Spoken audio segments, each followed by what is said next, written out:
Namaskar. My name is Karuna Venkatesh and you're watching Constitution of India Decoded at Tarkvad. It affects your right to speak freely, your power to choose your government.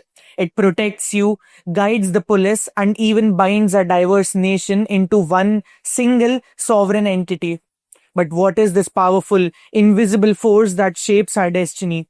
It is this document, our constitution, not just a book of laws, but the very grand blueprint of our nation. Welcome to a brand new segment where we will demystify this living document, part by part, article by article.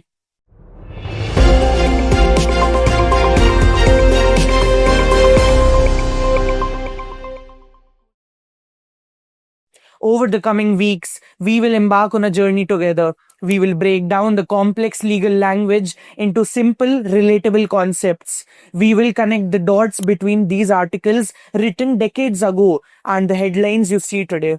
Our promise is simple, to make you not just aware, but truly understand the rule book of our democracy. But before we dive into the what, we must understand the why. Why did we need a constitution? For over 200 years, India was governed by a foreign power. Our laws were not our own. After a long, hard-fought struggle, we achieved independence in 1947. But with freedom came a monumental task: to forge one nation from hundreds of princely states, countless languages, and diverse cultures. And so, a body of 389 remarkable individuals was formed, the Constituent Assembly. They were not just politicians, they were visionaries, lawyers, economists, and social reformers. For 2 years, 11 months, and 17 days, they debated, discussed, and drafted this document. Leading this committee of giants was the man often called the chief architect, Dr. Bhimrao Ambedkar. They didn't create it in a vacuum. They studied constitutions from around the world and borrowed the best ideas, tailoring them to India's unique needs. But what is the soul of this document? It is the preamble.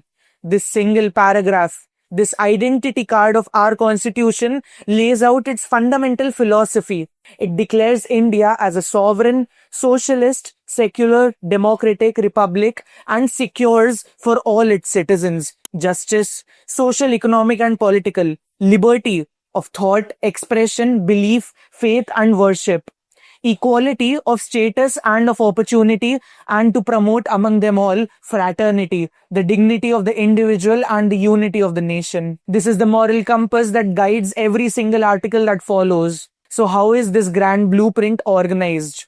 It's structured into parts which group together articles on similar subjects, from citizenship to the fundamental rights, from the powers of the president to the duties of a common citizen. It's all in here. Originally, it had 395 articles and 8 schedules.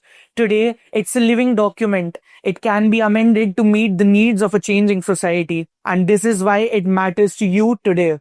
Every time a Supreme Court judge delivers a landmark verdict, every time you cast your vote, every time you express your opinion online or practice your faith, you are interacting with the framework provided by this very document. So the Constitution isn't a relic of the past.